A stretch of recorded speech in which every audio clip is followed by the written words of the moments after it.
Hey fam, thanks for joining us on another episode of LiveUp.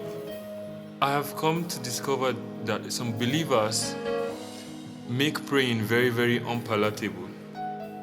Permit me to use that word. Growing up, I avoided prayers and prayer band people because I feel like they pray so much and I see less results around them.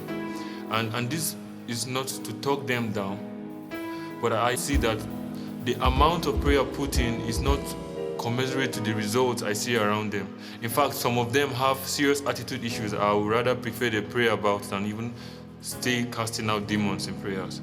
I've come to discover that one of the reasons for stagnancy as a believer, even after praying, putting so many hours in prayers, is disobedience.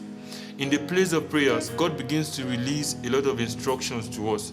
God doesn't just want us to stay praying, He wants us to take steps. So I want to ask you, what is God telling you? What has God told you when you were praying? For some of us, while you are praying, God is telling you to go and reconcile with somebody you have a grudge against. For some of us, God is telling you to go and submit that CV. For some of us, God is saying you have to go and check back where you submitted your CV. For some of us, God is saying you have to learn a skill.